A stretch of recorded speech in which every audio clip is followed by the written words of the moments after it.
नमस्कार। तवांग में मार खाने के बाद चीन एक बार फिर से भारत को घेरने की कोशिश कर रहा है।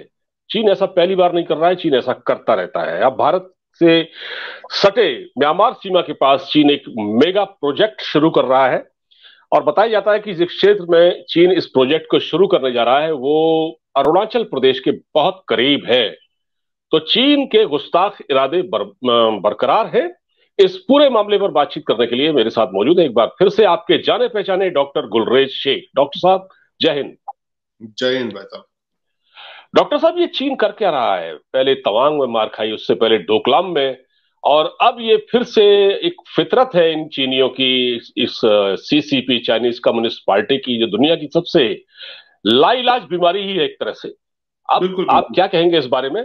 क्योंकि जब ये एक मेगा प्रोजेक्ट शुरू करने जा रहा है, जो बीआरआई का हिस्सा है, यानी कि अब ये म्यांमार से ये कोशिश कर रहा है, तो इसको देखकर तो भारत को फिर सतर्क हो जाना चाहिए। भारत के लिए खतरा है ये।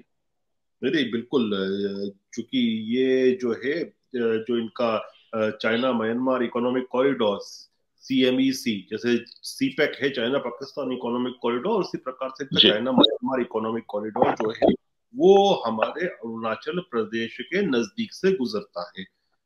तो इसकी जो चीजें हैं आगे वो भी बताऊंगा मैं। तो हमारे लिए डेफिनेटली ये कान खड़े करने वाली स्थिति है। हालांकि अब ये प्रॉब्लम ये है कि वो बर्मा की अपने हुदूद में, वो अपनी सीमा में बना रहा है, तो आप उसको ज्यादा कुछ नहीं कर सकते। आप अपने जो फौज है, जो अपनी स्ट्रक्चर है, डिफेंस स्ट्रक्चर है, उनको ही चाक चौबंद कर सकते हो, जो हम कर रहे हैं। लेकिन चीन जो है ना, ये एक पॉलिसी के अंतर्गत भाई साहब काम कर रहा है, जिसको कहते हैं स्ट्रिंग ऑफ पर्ल्स, जिसको मैं कहता हूँ हिंदी में कहूंगा कि हिंदुस्तान के गले में स्ट्रिंग ऑफ पर्ल्स। मतलब स्ट्रिंग ऑफ पर्ल्स का अच्छा नाम है, लेकिन जहरीले मोतियों की माला पहनाने का काम है ये। और थोड़ा सा नक्शे बहुत महत्वपूर्ण होते हैं इसमें, चीजों को समझने में। अगर व्यूवर्स को समझ में आ रहा हो तो ये स्ट्रिंग ऑफ पर्ल्स इनकी इस प्रकार से चलती है। इसका एक सिरा तो पाकिस्तान में जो गवादर की बंदरगाह इनकी है बलूचिस्तान में, उसको पकड़ लें आप। इसमें आप जी। नीचे आएंगे तो फिर मालदीव के ऊपर भी वो बीच बीच में आंख लगाता है जब सत्ता परिवर्तन होता है। लेकिन इसका जो पेंडेंट मैं कहूंगा स्ट्रिंग का, ये माला का, वो आता है चीन के ये श्रीलंका के सबसे नीचे वाले एरिया हम्बन टोटा की बंदरगाह पर, जो कि 99 साल की लीज पर उसने उठा रखी है। फिर एक इसका सिरा जाकर जुड़ता है ये बर्मा से। पहले वो चाहते थे बे ऑफ बंगाल में इसको यहां ले आए, बांग्लादेश में। लेकिन बांग्लादेश की और भारत की बड़ी अच्छी केमिस्ट्री है आज के समय, तो वो हो नहीं पाया। भारत ने उसको डिप्लोमेटिकली रोक लिया कि बांग्लादेश का चिटेगोंग में या दूसरे जो पोर्ट हैं वहां पर चीन इस प्रकार से कुछ नहीं कर पाए। लेकिन बर्मा में, वो खास तौर से जब से मिलिट्री जनता है वहां पर, तो उनके रिश्ते और भी ज्यादा नजदीक हो गए हैं चीन के साथ। तो वहां पर इन्होंने ये प्रोजेक्ट लाए हैं। अब इसके दो मकसद हैं और दोनों कहीं ना कहीं हिंदुस्तान से रिलेटेड हैं। पहला मकसद तो मैंने आपको बताया कि हमको सोचना ज्यादा पड़ेगा अरुणाचल प्रदेश के विषय में। हालांकि वो उनका स्टेटेड मकसद नहीं है, लेकिन जो स्टेटेड एक तरह से मकसद है, लेकिन वो भी हमसे ही प्रेरित है, हमसे हमारे डर की वजह से है। वो है ये मलक्का की जल डमरू मध्य, जिसको स्टेट ऑफ मलक्का कहते हैं, या हिंदी में कहें हम इसको तो मलक्का का जल डमरू मध्य। ये जी। आता है, देखिए ये है स्ट्रेट ऑफ मलक्का, बहुत सकड़ी है। और इसको हिंदुस्तान बड़ी आसानी से ब्लॉक कर सकता है क्योंकि हमारी टेरिटरी की तरह आता है ये। तो इसको ब्लॉक कर दिया अगर, अभी क्या होता है कि मिडिल ईस्ट से तेल चलाया, दूसरा व्यापार हुआ, तो वो कैसे जाता है? अगर इधर से जाएगा तो बहुत लंबा पड़ेगा चीन जाना। समझिए ना, आपकी यहाँ से अगर सिंगापुर और इंडोनेशिया इन सबको को पार करके जाएगा वो, इधर तक के जाएगा चाइना के ईस्टर्न पोर्ट्स पोर्ट्स पे, तो बहुत लंबा पड़ता है। तो वो जाता है, ये इधर से आया, श्रीलंका के इधर पहुंचा, इधर से इधर घुसेगा ये, और ये आएगा, ये पतला सा जल डमरू है, ये स्ट्रेट है। इधर से मलक्का के स्ट्रेट से निकलकर ये फिर इधर ईस्ट साउथ चाइना सी होते हुए वो चला जाता है ईस्टर्न पोर्ट्स पे चाइना के। अब ये क्या चाहते हैं कि इसको हटा दिया जाए बीच से, इसको इग्नोर कर दिया जाए, इसको बाईपास कर दिया जाए। जो भी व्यापार इधर से आया, अरेबियन सी से या दूसरी जगहों से, वो इधर से आएगा और इधर हम्बनटोटा के नीचे से वो आ जाए सीधे बर्मा। दिख रहा है आपको? जी इसको बाईपास कर दे, यहां से श्रीलंका के नीचे से ये सीधे बर्मा चला जाए, तो इससे इनका ट्रांसपोर्ट भी बहुत कम हो जाएगा, डिस्टेंस भी। और ये स्टेट ऑफ मलक्का, जिसको मलक्का डिलीमा कहते हैं चाइना का, इसको वो अवॉइड कर देगा। तो ये आ गया बर्मा। और बर्मा में फिर आपको इनको मैं दिखाऊं कि इसकी इनका क्या जो इसका नक्शा दिखाता हूं चाइना म्यांमार इकोनॉमिक कॉरिडोर का। थोड़ा सा मैं सही प्रोनाउंस नहीं कर पाऊंगा शायद, क्योंकि वो नाम टफ है। तो ये बर्मा में एक कयापकू का पोर्ट है, ये जी रहा। जी जी जी ये पोर्ट से जाएगा, यहां से फिर रेल और जो रोड का मार्ग है मंडेले, और मंडेले से आप आगे चलते हो तो इनका ये चीन लग जाया, ये लग गया चाइना की बॉर्डर। ठीक। तो ये इनका जो पूरा प्रोग्राम है वो है मलक्का के जलडमरू मध्य को बाईपास कर दिया जाए, और उसको बाईपास से सीधे श्रीलंका के हम्बनटोटा से नीचे निकलकर ये बंगाल की खाड़ी में घुसे, और बंगाल की खाड़ी से में सीधे ये जाएंगे कियापकू का जो पोर्ट डेवलप कर रहे हैं ये बर्मा में, और वहां से मंडेले होते हुए बर्मा में ही ये सीधे चीन के हुनान प्रोविंस में घुस जाएंगे। ये इनका पूरा के पूरा काम चल रहा है। और यदि आप देखेंगे ना भाई साहब कि इसमें कितना निवेश चीन कर रहा है, 80% निवेश आएगा चीन के माध्यम से, और केवल 20% निवेश जो होगा वो करेगी बर्मा की सरकार। तो ये पूरी तरह से चीन जो है बड़ा एग्रेसिवली कर रहा है, और आप देखेंगे कि बहुत तेजी से ये लोग इस प्रोजेक्ट को कंप्लीट करेंगे।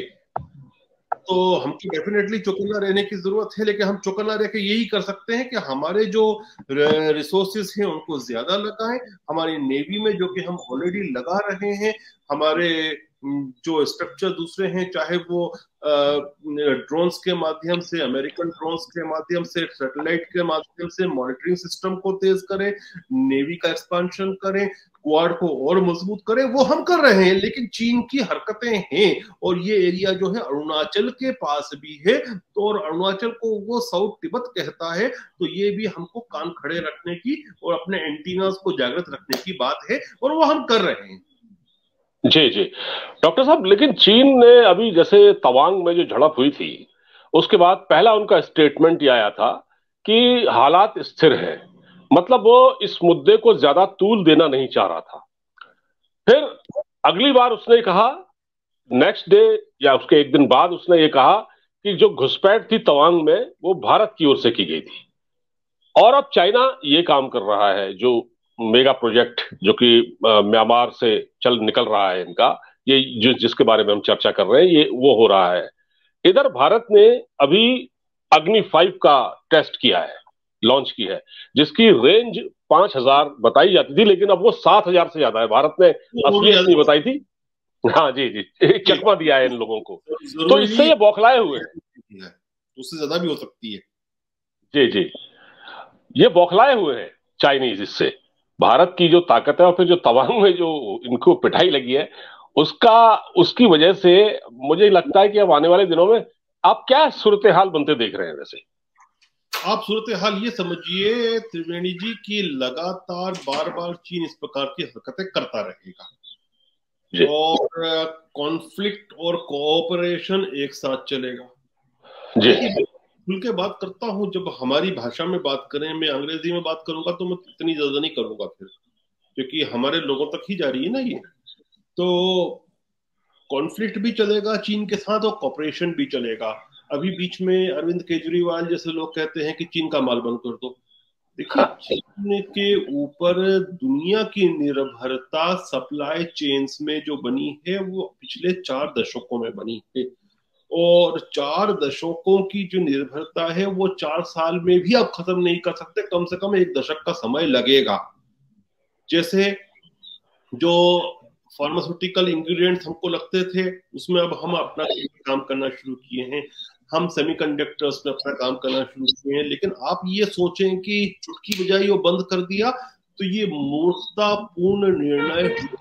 तो इसीलिए मैं बार बार कहता हूं कि चीन के साथ कॉन्फ्लिक्ट भी एक साथ चलेगी और कोऑपरेशन भी चलता रहेगा, और आप देखेंगे कि इस प्रकार की झड़पें, इस प्रकार की चीजें होती रहेंगी। लेकिन अच्छी बात ये है कि हिंदुस्तान बार बार एक संदेश दे रहा है और उसको इम्प्लीमेंट भी कर रहा है कि किसी प्रकार की भी भारत भूमि के ऊपर आपकी काम नहीं करेगी और हम नहीं करने देंगे, चाहे हम कुछ भी उसकी कीमत चुकाना पड़े। और ये बार बार अब चाइना समझ रहा है इस चीज को कि पहले जो सलामी स्लाइसिंग होती थी, वो सलामी स्लाइसिंग हिंदुस्तान बर्दाश्त नहीं करेगा। डॉक्टर साहब, हमारे सीडीएस अनिल चौहान, जो कि नए सीडीएस हैं, उन्होंने भी एक स्टेटमेंट दिया है, क्योंकि वो उत्तराखंड से आते हैं। उत्तराखंड के जनरल विपिन रावत भी थे, जो जिनको एक हेलीकॉप्टर में हादसे में शहीद हुए।